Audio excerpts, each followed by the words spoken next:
Hey YouTube community, I'm here today to recreate the bass jig series that I put out last year, Making Bass Jigs, parts 1 through 4. And I'm going to recreate that entire series because I feel like there was information left out, or if not just information left out, close-ups of certain shots of things I was doing, or additional information that I could add. So I'd appreciate it if you guys would check this video out and the ones to follow, and let's get you making some jigs. Okay, first order of business, safety. And the most important safety concern is no children around this operation whatsoever. Along with no children, you do not want your pets anywhere near this. Keep them locked in the yard or locked in the house. Let the children look from inside the house, or if they are nearby with another adult, they can keep an eye on what you're doing there. But absolutely under no circumstances are children or pets permitted to be around the molten lead.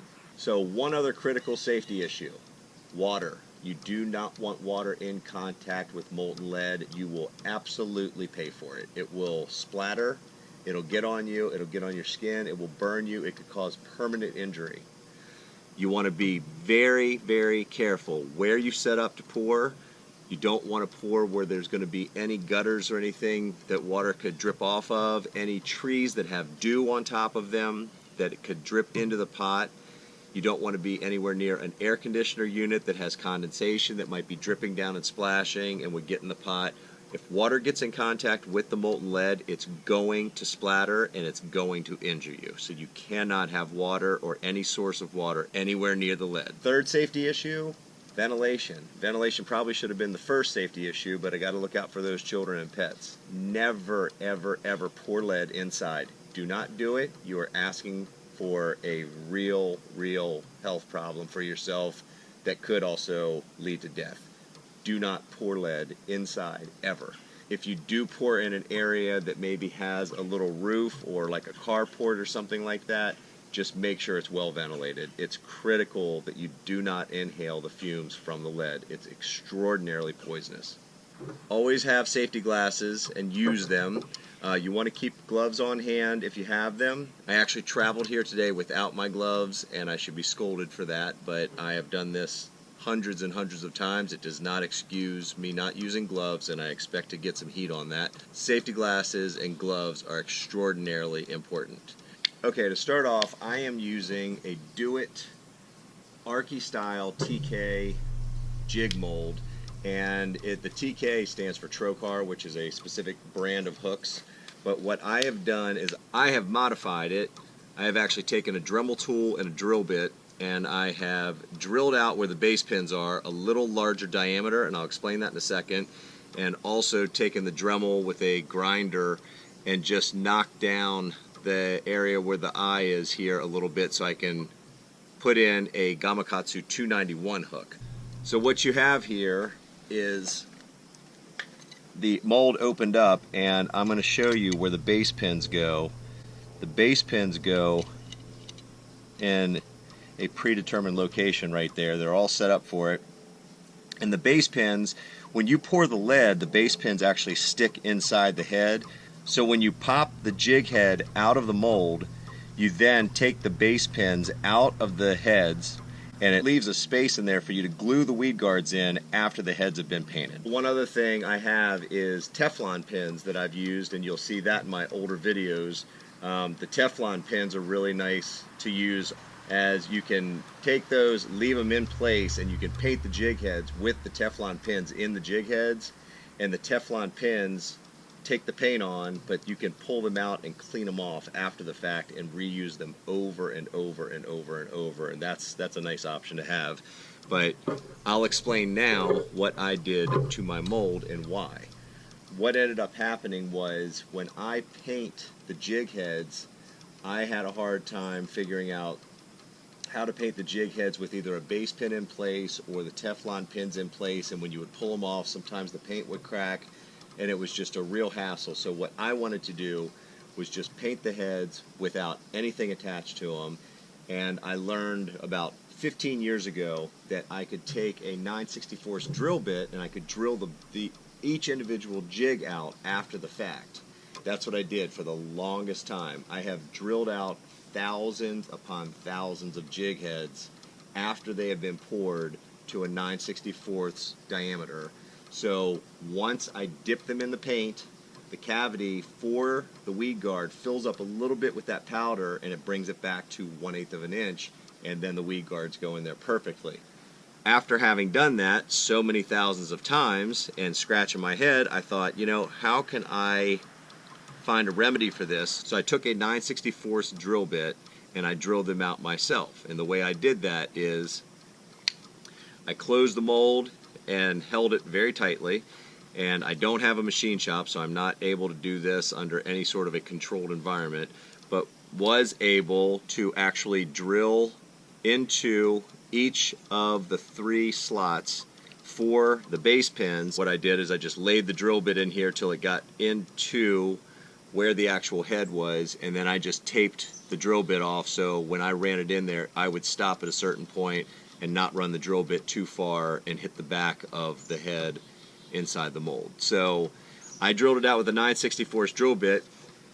You might ask yourself, okay, you drilled it out with a 9/64 drill bit, well, the base pins are no good. You're exactly right. So what I did is I ordered actual 9/64 drill bit blanks. They're just 9/64 rods. That's all they are. And I put them in the mold to take the place of those 1/8 inch base pins, and then the head is left with a 9/64 cavity, perfect for painting and then adding the weed guards. So here are the actual blanks that I ordered. You can just see here what would be a 9/64 drill bit. What I'm going to show you here though is I ran into a problem with the drill bits, and that is that if I just take one of the drill bit blanks and I put my 4/0 hook here for the 3/8 jig like that, as soon as I try to put the 5/0 hook in, it hits the drill bit blank, so I cannot do that. So I had to cut a drill bit blank in half, and I have a couple of those right here. So I have to put a cutoff half a drill bit where the 4/0 hook goes, and then I can put my 5/0 hook in place, put the drill bit like that, and you can see there the two fit in the mold just fine. You want to just make sure, as I mentioned in the last video, you've got to make sure this seam right here is completely tight, and then you're ready to pour. You can see here the lead is starting to melt. When the pot starts heating up, you'll start to see some lead dripping out onto the plate at the bottom, and all you need to do to stop any dripping from happening is just take a screwdriver and just put it in that slot right there and rotate it clockwise or counterclockwise until it seats itself, and then the lead will stop dripping at that point. Or you can actually rotate with pliers or some other tool that will either fit the slot, or you can grab the pin itself and rotate it back and forth, and that'll stop the dripping. I have this ladle right here that I ordered online, and you just take the ladle and get the impurities off the top of the lead, and that keeps them kind of falling down and in to the area where the spout is and clogging that spout up. And when that spout gets clogged, if it gets clogged, it is a bummer and it's a pain to get cleared up. So anyhow, those impurities can just go in a trash bag. Once they cool down, they're extraordinarily hot at this point. Just set them off to the side and then let them cool down and toss them away.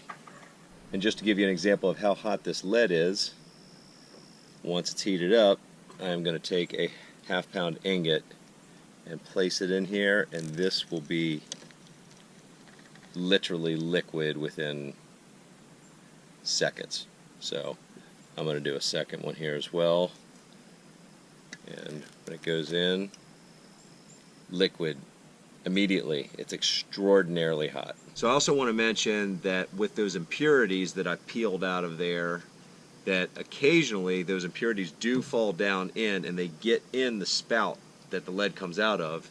The way I fix that is I just take an actual sewing needle and put it in a pair of my needle nose pliers, ha ha ha, pardon the pun, and I actually just put the needle straight up in the spout and just move it back and forth several times, and that needle will end up clearing those impurities out for you. So sometimes you have to lift the handle and just run a little bit of lead out of it, but you will get it cleared out if you just put a needle up into the spout.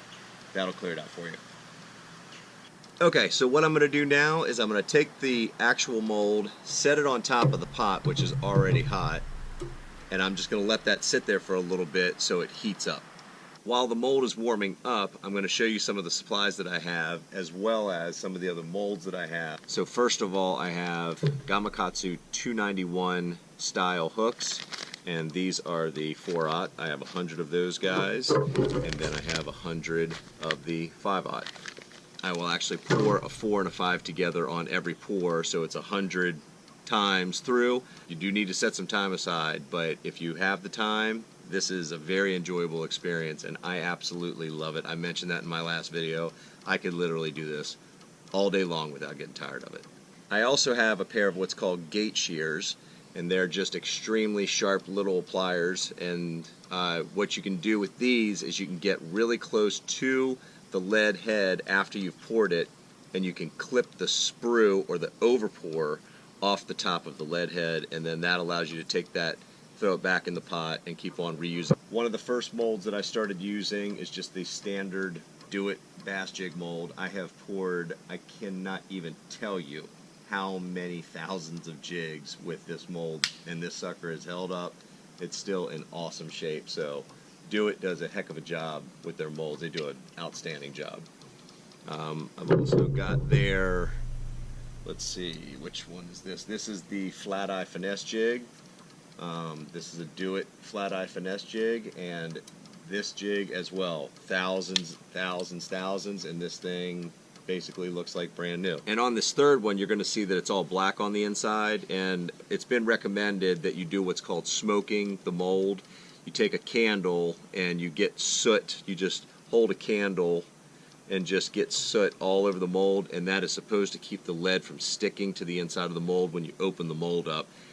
I haven't found that it makes a tremendous difference, so I did not do it to this mold here. So this mold is identical to the one that's heating up on the pot, and you may wonder why.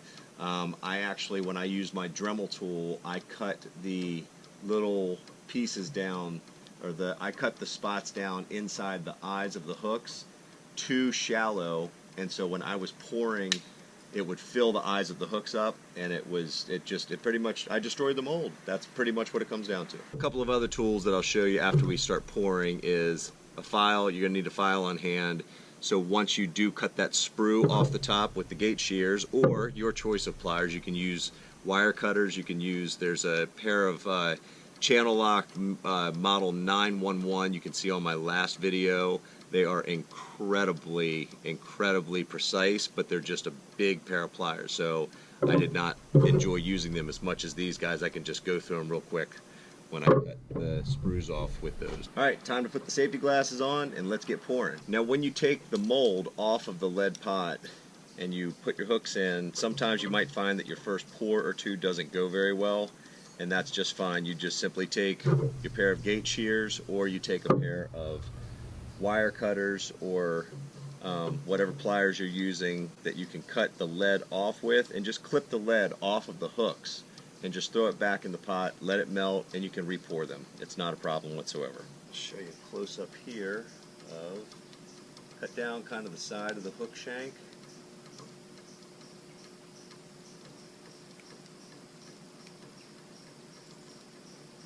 And the lead will also kind of twist off. And this just pulls right down like that. Nice and pliable. Let's clip that.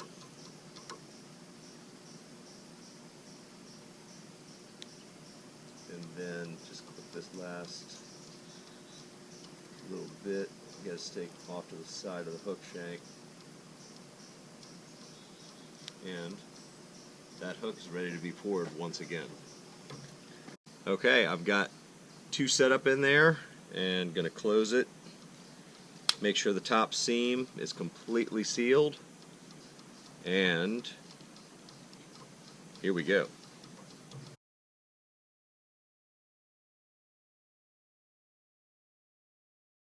Okay, we have a perfectly good pour right there, and there's the 4/0 right there. They look like they turned out fantastic. So at this point, what you'll do is you'll pop the jigs out, and I've got the blank right here, the drill blank. Pop that guy right out like that. Grab the other one, pop the blank out, and in your case you'll be using base pins or Teflon pins, but because I've modified things, I'm using the drill bit blanks. Okay, so gate shears. They just simply go like this, and you pop off the lead right there, and the sprue is left behind. Also, what I'll show you is with these sprues, you can just cut them off over the pot, one after another, and they just drop right in and melt immediately. And then the jig, you'll see itself has a burr on the back of the head like that. So what we'll do with that is we will take our file over top of a container that will catch the filings, simply file it, and that is a beautiful little bass jig ready for all the steps that are coming up in the following videos. Alright, again, cut the sprue off like that, and I'll say it while I've got 2 sprues right here that I've just cut off. You can simply take those and just toss them right back in the pot, and they melt immediately. Just be careful that they don't splash over and get on you. Okay, so what I'm going to do here is just pour a few in succession. Get a 4/0 in there, get a 5/0 in here. Obviously, if you want to pour different sizes, the 1/4 ounce takes a 3/0. I do pour those, but for today's exercise, I don't have those hooks. So let's pour a few in a row.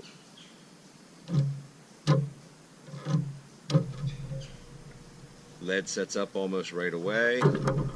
2 perfect pours right there. Take the pins out. Set the pins back.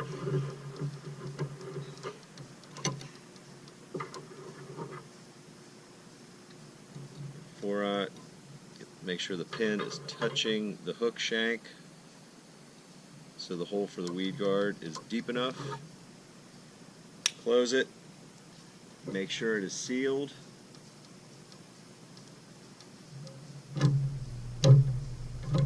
And pour away. And there we have it.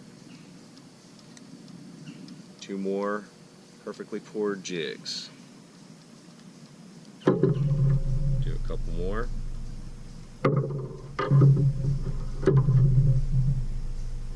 Like I said, I could do this all day long.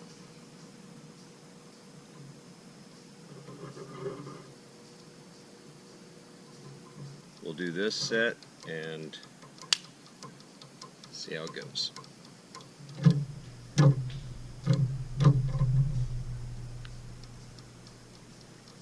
There are 2 more perfectly poured bass jigs. Alright, well that about covers it. Most importantly, safety, safety, safety. Make sure no children, no pets, no water, no moisture. Also, ventilation. Make sure you have proper ventilation. If you enjoyed How to Make a Bass Jig Part 1, I'd really appreciate it if you would like and also subscribe. Please leave your comments below, and I'll see you on Part 2.